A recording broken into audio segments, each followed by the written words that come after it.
Bueno, es un placer estar acá, de verdad, para mí. Es la quinta o sexta vez que estoy en México y al menos la tercera aquí en Querétaro. Parte del trabajo que hice para mi tesis doctoral precisamente fue con el otomí. Entonces, de alguna manera he estado de una u otra forma conectado con la universidad, con algunos colegas que me agrada muchísimo verlos acá desde ya. Lo que les quiero comentar ahora, dispongo de, ¿cuánto tiempo? ¿Una hora? Ya, o algo así. Lo que les quiero comentar ahora son unas reflexiones. No hay mucho de teoría, o espero no haya mucho de teoría dentro de esto, sino más bien una reflexión sobre las prácticas. Cuando me refiero a reflexión sobre las prácticas es a pensar lo que estamos haciendo, cosa que a veces puede ser difícil. Una de las características del método científico y de las disciplinas precisamente es adiestrarnos en el uso de protocolos de investigación que a veces no son reflexionados, ¿sí? O las más de las veces no son reflexionados, lo cual hace que reproduzcamos muchas cosas, desde teorías hasta conocimientos, hasta malas prácticas, hasta presupuestos y finalmente a veces, ¿por qué no?, hasta injusticias, que es lo más grave, creo yo. Entonces, mi lugar de enunciación, en este caso, para lo que les presento, es el lugar donde yo más he trabajado, que es la Amazonía, y especialmente la Amazonía ecuatoriana, como vamos a ver. El presupuesto inicial, o el punto de partida, es que las prácticas investigativas tienen concepciones dadas por evidentes, como les acabo de decir, y esas concepciones no solo modifican la producción de teorías, sino lo que es más grave, como dije hace un momento, influyen en la interacción que tenemos con los actores sociales de los contextos de investigación. Quizá esa es la parte más grave, porque ya estamos hablando de que influyen de una u otra manera esas preconcepciones en seres de carne y hueso, finalmente. Ya no son solo teorías o libros o lo que sea, sino lo otro. ¿Qué más?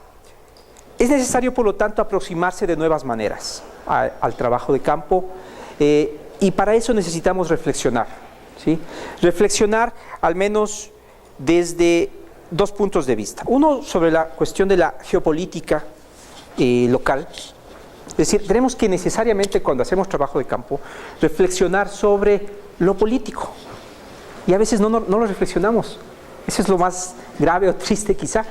Tenemos que reflexionar sobre lo político y además tenemos que reflexionar sobre las prácticas que realizamos a menudo sin mucha reflexión, ¿no? Entonces, lo que queremos hacer es precisamente estas dos cosas en la medida que el tiempo nos permita, y pues eso vamos a tratar de hacerlo ahora, ¿ya? Valga decir que cuando yo digo Amazonía, no puedo reclamar, ni mucho menos, ni mucho más, haber trabajado en todo el espacio amazónico, que ya ven, es gigantesco, ¿sí? No lo he hecho y tampoco puedo atribuirme a haberlo hecho. En realidad, mi trabajo de campo se centra, no sé si se avanza a ver, si se logran verlo, hay un circulito color anaranjado que corresponde a lo que sería el Amazonas, el Alto Amazonas o el Amazonas Occidental.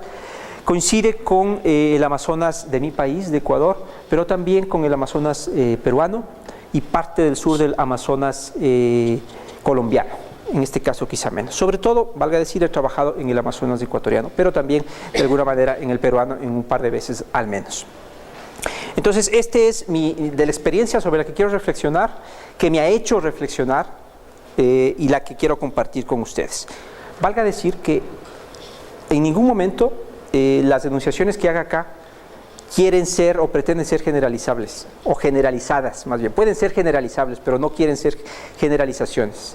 Ni para el contexto mexicano o de varias regiones de México, ni para otro lugar, ¿sí? Puede ser que todas estas cosas que estén acá ya se hayan reflexionado aquí, puede ser que no se la haya hecho o que se las haya hecho en parte. La idea es básicamente de que sean un motivo de presentación del trabajo que yo he hecho, pero al mismo tiempo un motivo o un acicate de meditación con respecto a ciertas otras cosas que de pronto se nos pasaron por alto. Listo. E pluribus unum, supongo que saben qué quiere decir. De muchos o de varios, uno. Y es que ahí están los dos polos. de la problemática en la Amazonía. La unidad, o el uno, y la diversidad, o el muchos, ¿verdad? Eso tiene una historia larguísima. En realidad, si ustedes se ponen a ver, pues ustedes registran las primeras crónicas de exploradores de la Amazonía, y claro, la diversidad en la Amazonía, como en muchos otros lugares del continente americano, era lugar común. Si luego sigue hacia el siglo XVII, XVIII, XIX, los exploradores, los viajeros, repiten lo mismo. Y claro, ahora si es que ustedes revisan una guía turística, pues van a encontrar exactamente lo mismo. Casi lugares comunes que se han repetido narrativamente a lo largo del tiempo, ¿no? Entonces, hay la Amazonía, la concepción de la Amazonía como un locus de diversidad. Esto ha sido reciclado de alguna manera contemporáneamente, sobre todo por los gobiernos a nivel regional, pero también a nivel nacional.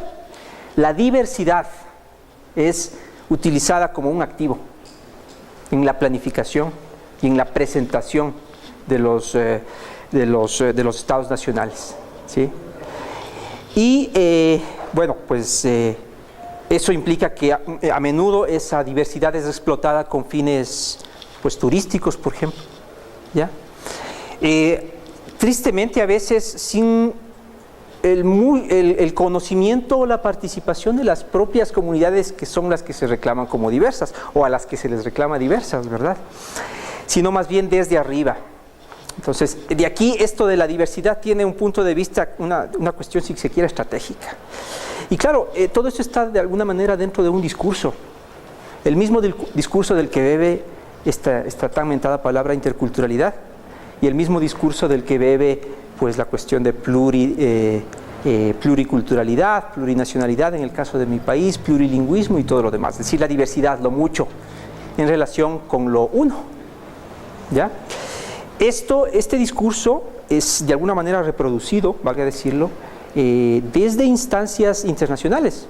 Ahí tienen una, UNESCO, por ejemplo, es la que de alguna manera reproduce eso, ¿no? Para bien o para mal, si se quiere. Y la cuestión es que esto influye a su vez en la planificación a nivel de los estados y a nivel de gobiernos regionales, locales, etc. Pero hay otra cosa que en esta moda de la diversidad, pues no se toma a veces muy en cuenta, en la Amazonía al menos, es de que hay una profunda unidad en la Amazonía.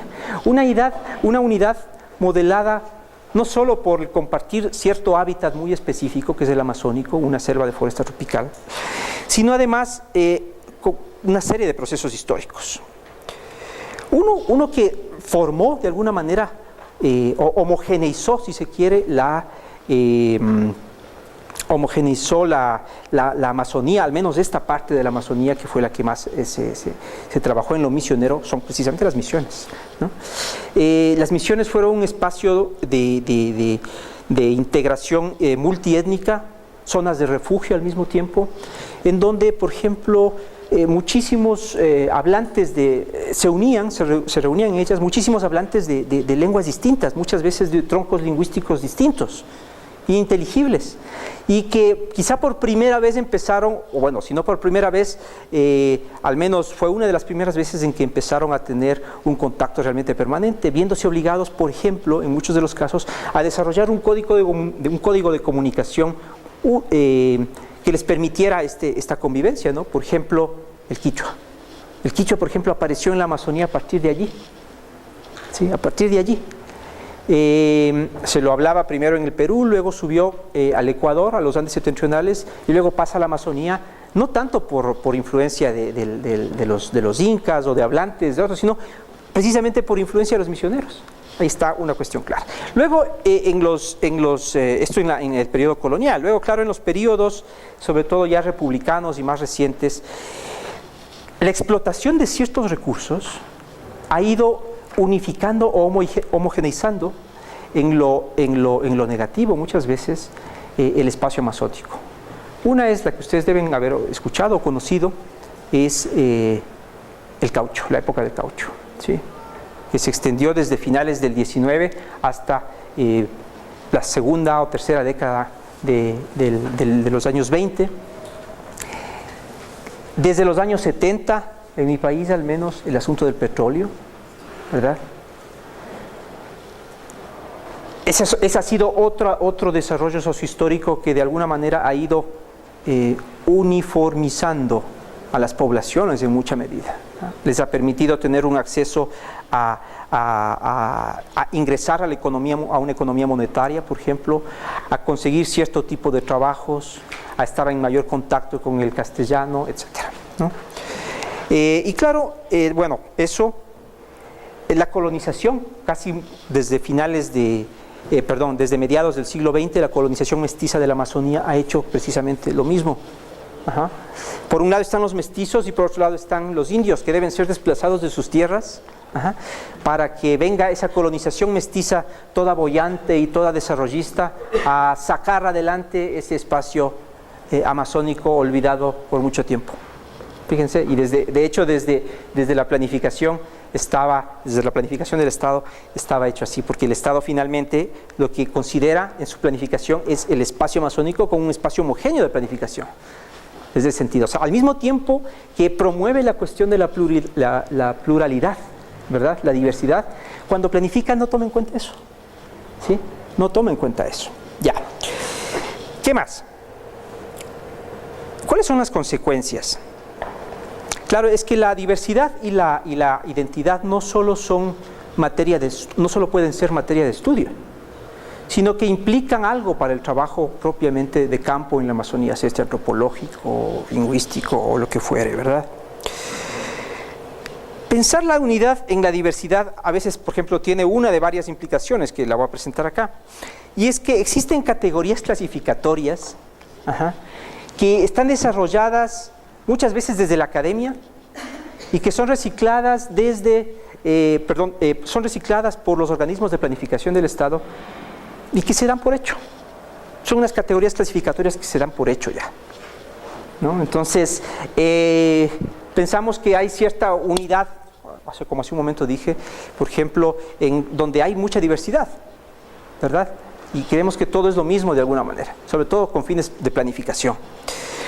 Y por otro lado, claro, esto como dice allí, nos hace olvidar o nos hace desatender las profundas redes interétnicas que se han creado, ajá, y diferencias al mismo tiempo a lo largo de los siglos en este espacio, ¿no? Y claro, lo contrario, algunas personas dicen, el proceso de integración nacional en la... al Estado el proceso de integración al Estado Nacional por parte de los pueblos indígenas amazónicos va a terminar finalmente en su desaparición, si se quiere. Yo tengo mis dudas ahí. Más bien ha ocurrido lo contrario, ¿sí? Ha ocurrido lo contrario, y es que los pueblos indígenas allí en este espacio, a partir de los principios constitucionales, han tratado de utilizar dichos principios de manera muy estratégica, combinándolos con la cuestión de la identidad. Es decir, han estado utilizando la cuestión de la identidad de manera estratégica, y eso es lo que vamos a conversar ahora un poco. Esta es una de las frases con las que empieza el texto constitucional ecuatoriano. El Ecuador es, algunas cosas más, un Estado unitario, intercultural, plurinacional. Ese es el marco, claro. Luego tenemos todo el asunto, una parte importantísima de nuestra Constitución, que es la cuestión del buen vivir, ajá, sobre la que se ha escrito y se está escribiendo todavía mucho, y bueno, en fin, algunas otras cosas más que promueven o resaltan toda esta cuestión de la interculturalidad, la plurinacionalidad, porque fíjense que en principio el Ecuador es plurinacional, ¿ya? Es decir, hay nacionalidades indígenas y en principio a esos grupos se les llama así. Claro, lo que existen ahora, o lo que existió al menos desde finales de los 80 hasta el presente, ha sido una eclosión, ¿sí?, de nacionalidades. Existen ahora 14 nacionalidades indígenas, 22 pueblos dentro del país, y ustedes dirán, también eclosión de lenguas, pero ¿cómo pueden eclosionar lenguas? O sea, nacer ex nihilo de allí, de donde no hay. Les puedo decir que es posible y les voy a contar en un momento algo al respecto. Es simplemente un proceso en el que como ha pasado, por ejemplo, en el caso español, que ustedes deben conocer también, ciertas comunidades de habla que comparten un código muy parecido a otra comunidad de habla, se distinguen de ellas, asumiendo que tienen una forma de hablar propia y suya. ¿Ya? Claro, que en el caso ecuatoriano eso ha sido elevado al nivel de lengua. Entonces, dos dialectos que inicialmente eran parte de una lengua, digamos, llamémoslo así, ahora, luego de la separación o escisión de organizativa y política de lo que asimismo antes era una sola organización, ahora son dos. Entonces, por ejemplo, la lengua, los dos dialectos de la lengua paicoca y baicoca son extremadamente parecidos. De hecho, como puede sonar para ustedes, suenan igual, ¿no? El asunto es que desde finales de los 90 eran una sola organización, ahora se han separado.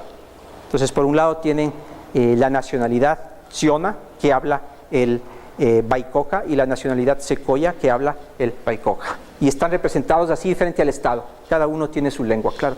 Pero en realidad, si lo ven desde un punto de vista estrictamente lingüístico, no hay lenguas diferentes ahí, sino dialectos. Listo. Este es bueno, esto ya lo vimos. Este es un mapa que se produjo a propósito de eso. Ecuador es un país sumamente pequeño, quizá no no sea muy interesante para ustedes verlo así. Claro, México es un país más grande donde asimismo existe una enorme diversidad, ¿no? Pero para un país tan pequeño como el mío en este caso, toda esta profusión de grupos étnicos, pueblos y todo lo demás, de corte bastante reciente, ha tenido, como acabamos de mencionar, como ha sido la consecuencia de un uso estratégico de esta cuestión identitaria. Pero esta estrategia tiene límites. Y en el caso específico de la lengua, hay un antropólogo, lingüista, que menciona esto que está allí. El acto de revitalizar una lengua puede ser, esto debe hacernos reflexionar, porque no digo que sea de hecho así, pero creo que es un motivo de reflexión. El acto de revitalizar una lengua puede ser un paso importante para establecer la soberanía de una nación indígena. Sin embargo, sostener que la autodeterminación puede ser representada exclusivamente por las lenguas indígenas pone en desventaja a aquellos pueblos que han perdido sus lenguas ancestrales, que subsisten en registros escritos y audiovisuales o simplemente que no han dejado registro alguno. Esta idea socava la diversidad de historias y modelos de uso lingüístico de las comunidades nativas y desmoviliza los esfuerzos de muchas de ellas por autoidentificarse como indígenas en una manera apropiada dentro de sus respectivas comunidades. Dentro de estas 14 nacionalidades que les mencioné hace un momento, hay una, o al menos se supone que cada una tiene o reclama una lengua propia, ancestral, como se le dice ahora dentro del texto constitucional, una lengua ancestral, con excepción de una, que son los andoas, de los que vamos a hablar después un poquito también. Es la última nacionalidad en ser aprobada, digamos así, oficialmente dentro del marco constitucional del Estado y tienen una enorme tradición histórico-cultural en diferentes aspectos, pero al momento ya no tienen una lengua propia, que se puede decir andoa. Y claro, para ellos les causa un conflicto casi, yo diría, como cuando a nosotros nos pueden decir creímos que una persona fue nuestro padre o nuestra madre y nos dijeron que no es, que finalmente no es otro. Es un conflicto que tienen de los súper graves y han hecho cosas enormes para tratar de recuperar esa lengua, de la cual en este proceso yo he participado, por eso le estoy hablando.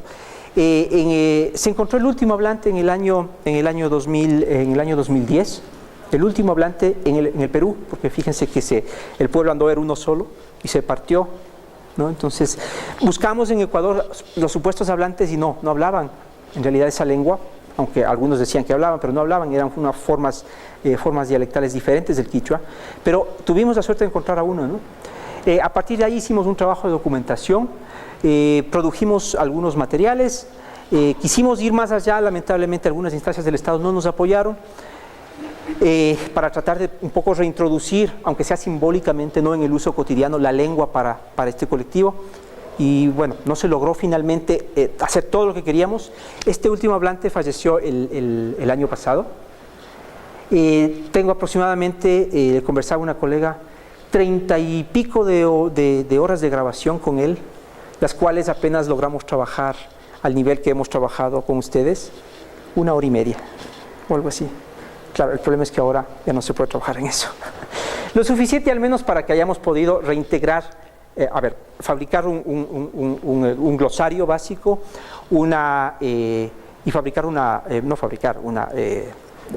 producir una gramática básica de la lengua, que ahora vamos a utilizarla en talleres de reinserción de la lengua.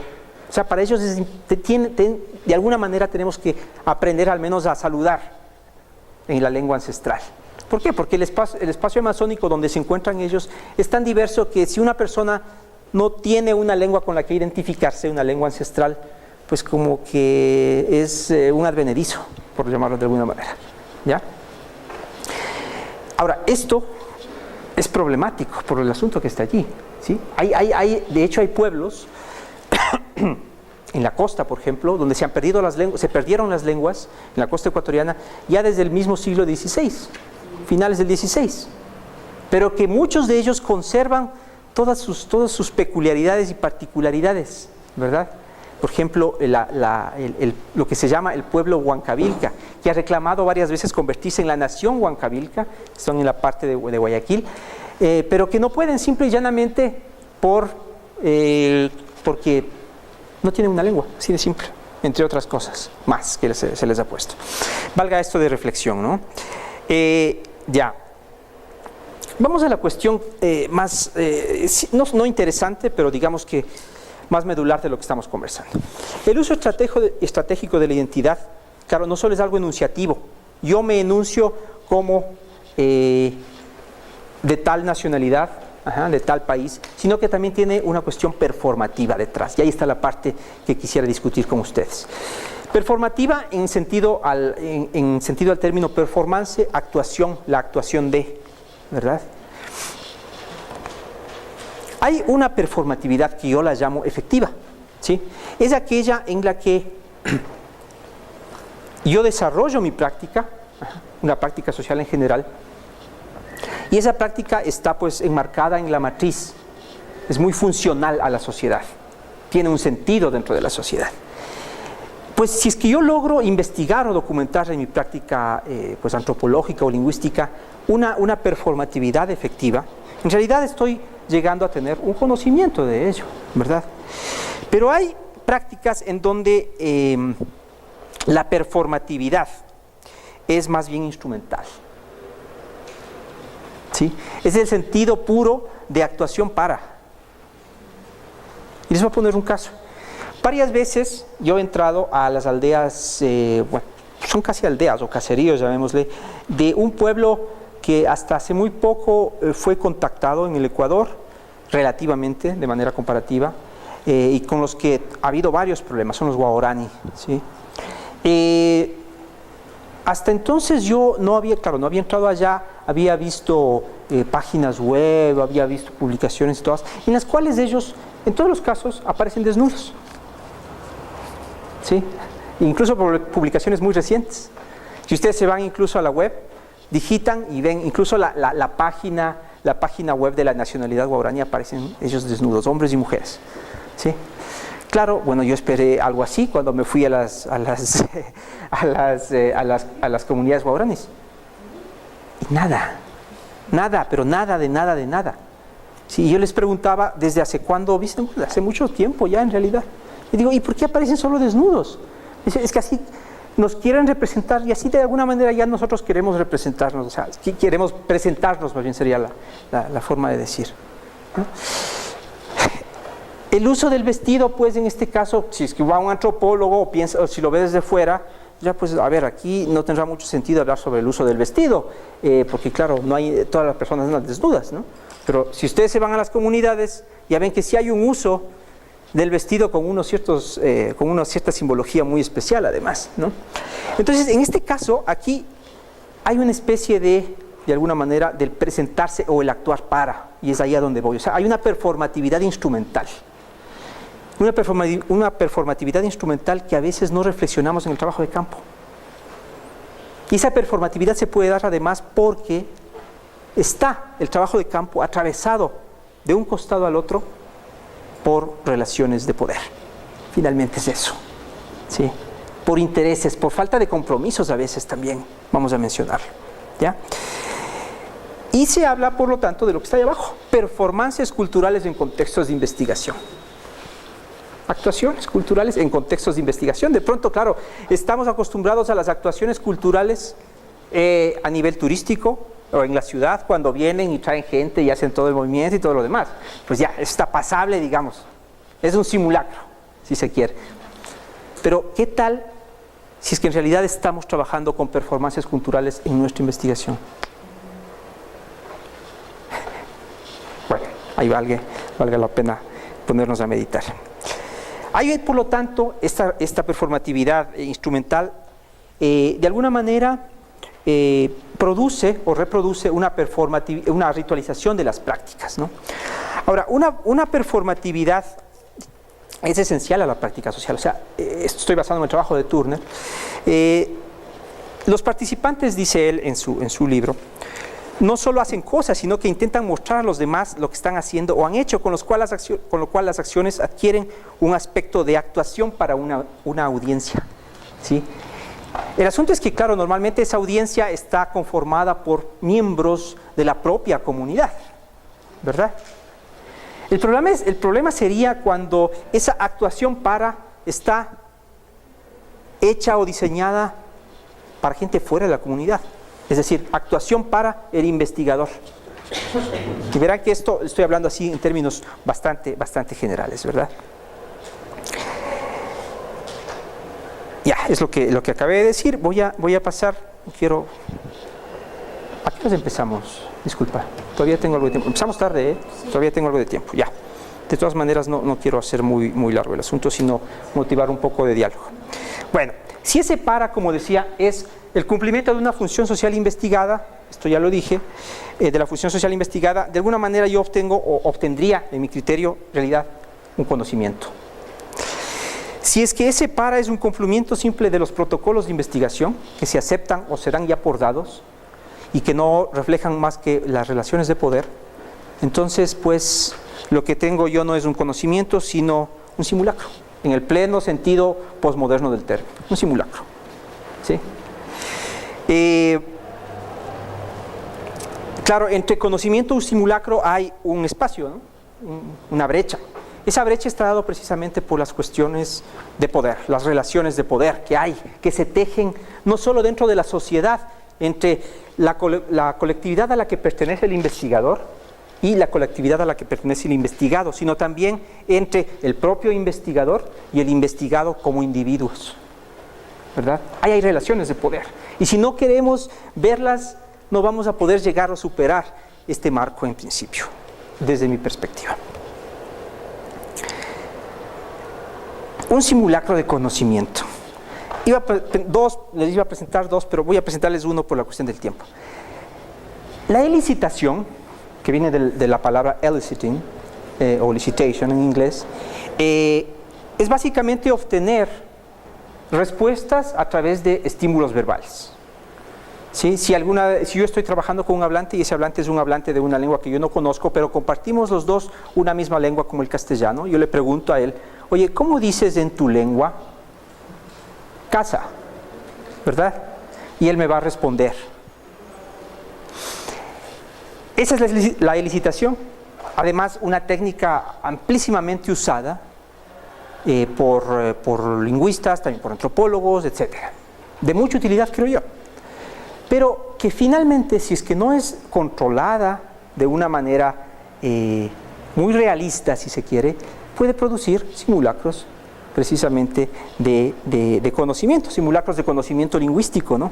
¿Por qué? Porque se pueden dar simple y llanamente cortocircuitos en el proceso de traducción interlingüística. Es decir, si es que en realidad el hablante con el que yo estoy trabajando no es lo suficientemente bilingüe como para entenderme lo que yo estoy diciendo, va a haber ahí un cortocircuito. Eso es más que evidente, ¿no? En este caso, por ejemplo, es necesario que nos acompañemos de un hablante que sea más bilingüe y que pueda servir de alguna manera de intérprete, ¿no? Claro, pero también hay cierta imposición de significados. Puede haber cierta imposición de significados.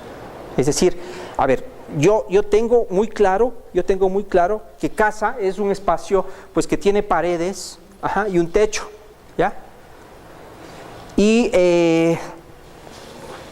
Cuando hago la equivalencia interlingüística, perdón, la elicitación, lo que recibo de esa persona es una palabra que yo ya había oído, pero que se refiere efectivamente a un habitáculo, a una habitación donde no hay paredes. Entonces dicen, no, es que tiene que haber paredes, porque si no, no es casa. Y puede ser simple y llanamente que, como en la Amazonía ocurre, como es un calor tan fuerte y tan húmedo, simplemente no hay paredes en esa casa. Y así es la casa. Y la llaman cobertizo en realidad. Ya, punto. Pero yo impuse o traté de imponer mis significados al tratar de elicitar, ¿sí? Entonces hay que tener cuidado con eso. Y claro, también hay una codificación arbitraria de sentido. Cuando lo hacemos además, cuando el hablante puede hacerlo hasta malintencionadamente, porque no comparte compromisos, porque quiere esconder algo, que se da muchísimas de las veces, ¿ya? Normalmente lo que se espera es lo contrario, una construcción interactiva del sentido, pero no, puede darse un caso en que el hablante quiere esconder algo y simplemente mienta, y nada más. Y los hablantes mienten más a menudo de lo que creemos, así de simple. Este es un ejemplo de los fuertes con respecto a la creación de la cultura gitana en base, una de las expresiones en base a la construcción de un diccionario que se hizo a finales del siglo XIX. Y claro, que volviendo a ese diccionario se encuentran cosas interesantísimas. Ay, perdón. ¿Dónde está? A veces estos coleccionistas fueron embaucados. Coleccionistas se refiere a algunos lingüistas que fueron a tratar de elicitar cosas, ¿no? Palabras sobre el romanis gitano. Fueron embaucados inocentemente por sus informantes, que entonces les proporcionaron deliberadamente, como valiosa información, errores a propósito, ¿no? Como los que contiene el vocabulario de 1870 recogido por Otto de Humbert, donde encontramos, por ejemplo, cari, pene, traducido como nieto. Chamrimtish, come mi vagina, traducido como nieta. Bremtish, vulva grande, traducido como burro.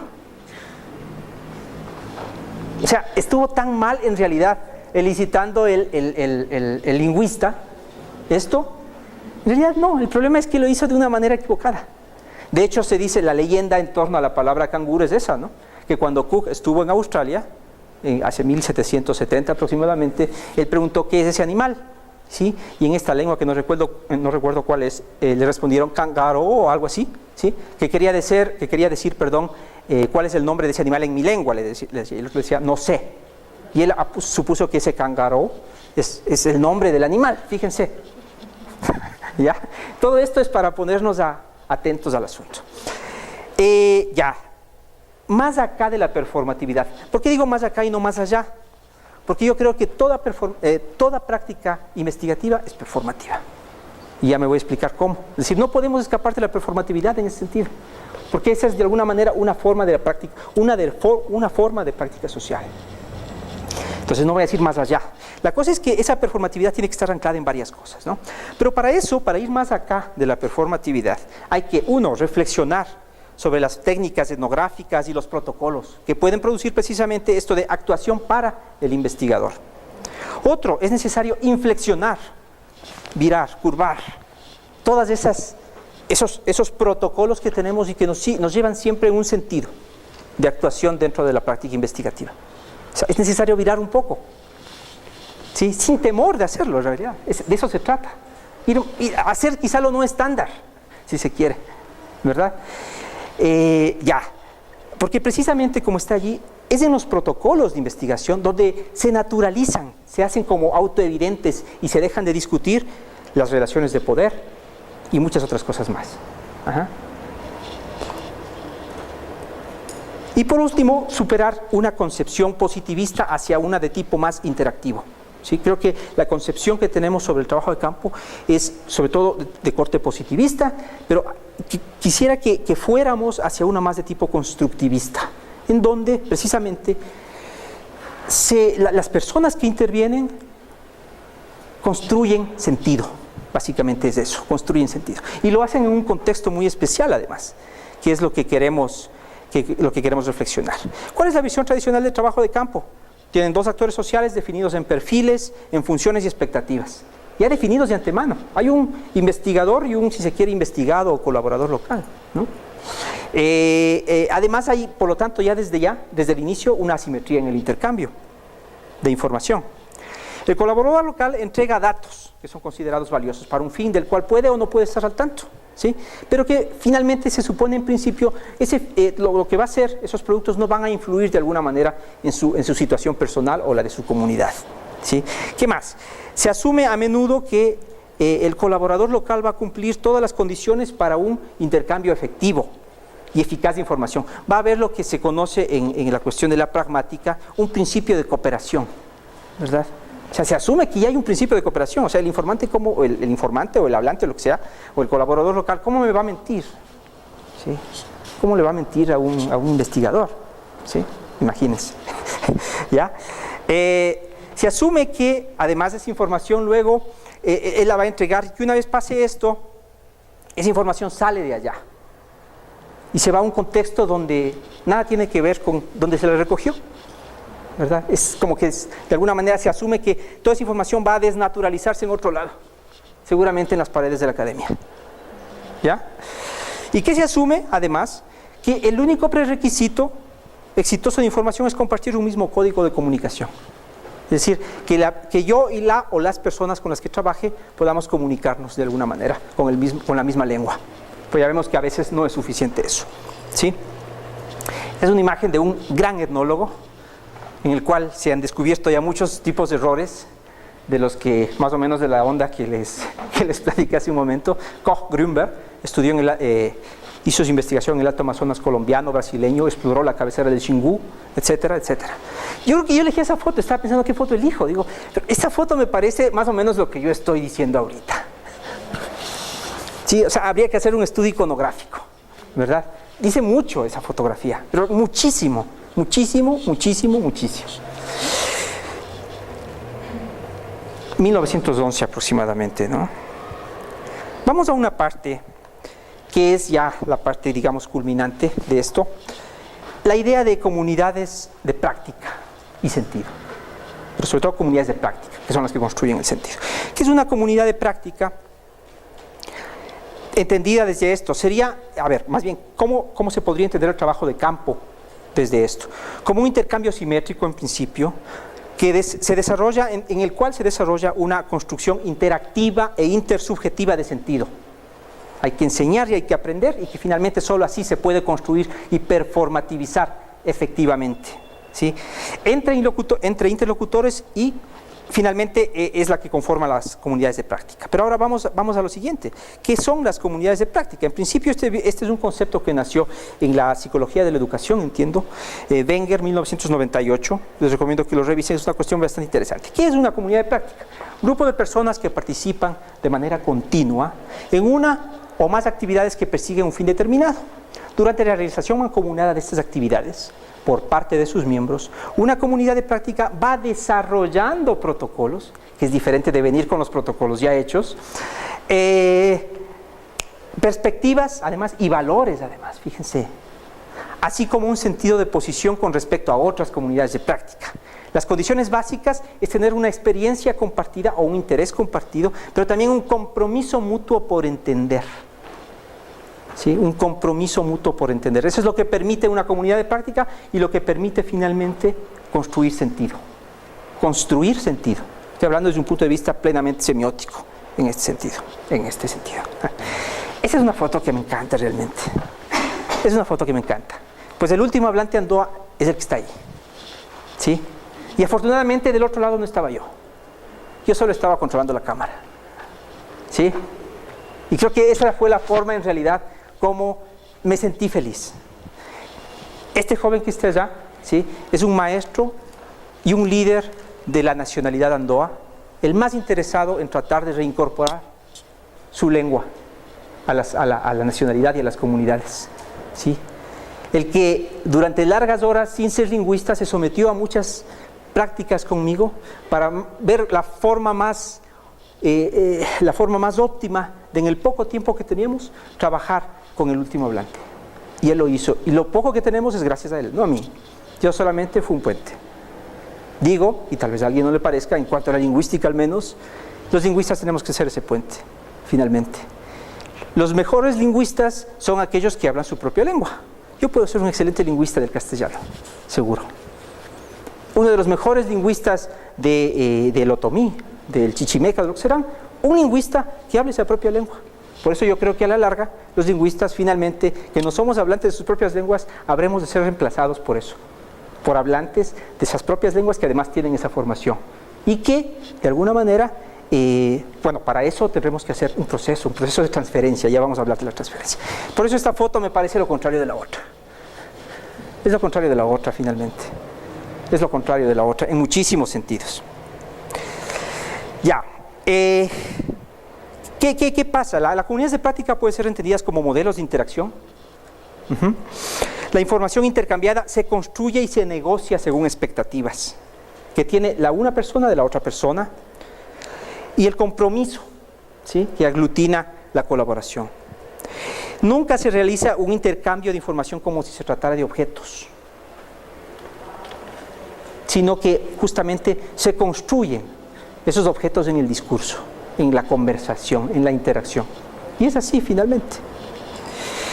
Y la información que resulta del trabajo de campo, como dije, se construye en virtud del lenguaje. Por eso mismo no es el código lingüístico nunca puede ser neutral. Lo mejor para yo poder trabajar en una comunidad quichua es que yo hable el quichua, al menos en la medida que me pueda comunicar. Lo mejor para trabajar de la manera más exitosa en una comunidad otomí es que yo hable el otomí. Cosa que desde nuestras visiones, además colonialistas, nacionales, a veces no podemos llegar más allá. ¿Sí? No tenemos a veces dificultad para aprender el inglés, pero sí para aprender una de las lenguas indígenas de nuestro país. Al menos eso ocurre en el mío. Sí, al menos eso ocurre en el mío, lo cual es gravísimo, ¿no? Y no digo que el inglés no tenga que aprenderse, claro que sí, es una lengua como las otras. Si nos permite comunicación, qué bien. Ahora, las comunidades como modelo para, las comunidades de práctica como modelo para la construcción de equipos de trabajo, ¿sí? O sea, yo creo que si vamos a construir equipos de trabajo, equipos de investigación, tenemos que tener esta idea de las comunidades de práctica. ¿Qué quiere decir eso? Que aunque tengamos de alguna manera controladas las cosas, ¿sí?, no vamos pues a asumir que todo está dicho y está dado en esa construcción de los equipos, ¿sí?, sino que vamos precisamente a construir, a ponernos de acuerdo a lo largo del tiempo, porque finalmente la comunidad de práctica se construye a lo largo del tiempo. Es un efecto de la convivencia y el compromiso. Hemos tenido en los días pasados una muy linda experiencia con algunas personas de la maestría, en donde de alguna manera se dio eso. Ahora conversábamos hace una hora eso justamente, ¿verdad? Claro, uno iba todo arreglado, todo listo, pero finalmente se daba un proceso de negociación, un proceso de intercambio de opiniones y de todo lo demás a lo largo del trabajo. Creo que eso es lo importante, lo interesante, ¿verdad? Esto, pues ya lo dije, la construcción de sentido como proceso semiótico es parte esencial de toda investigación social, ¿sí?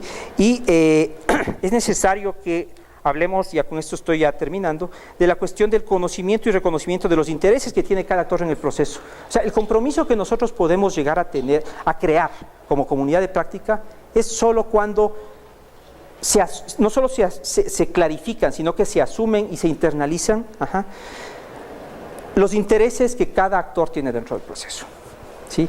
¿Cómo lo podemos hacer esto en principio? Esto lo podemos hacer a partir de una idea que se puede llamar como participatividad o participación total, ¿verdad?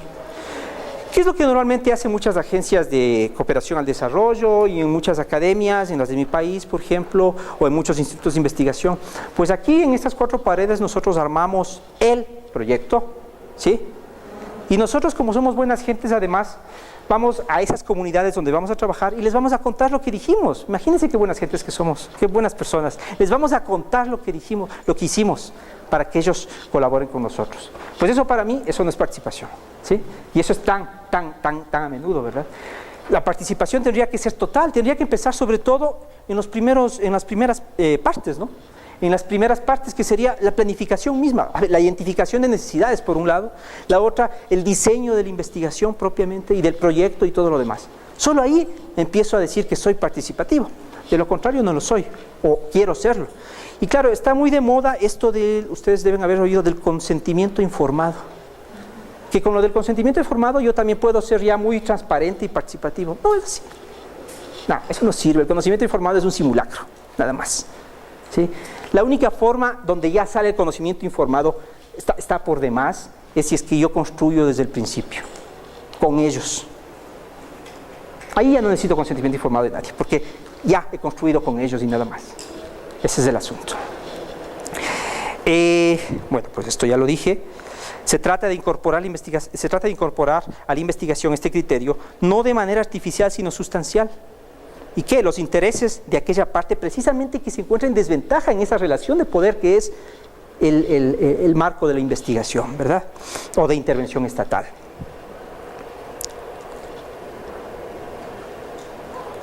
Estos 3 puntos o criterios debería seguir, en mi opinión, o debería tener al menos, una investigación que se precie de ser esencialmente participativa. Uno, ser transversal, ¿sí? Es decir, la participatividad tiene que ser transversal, tal como acabé de decir, de cabo a rabo, del principio al final.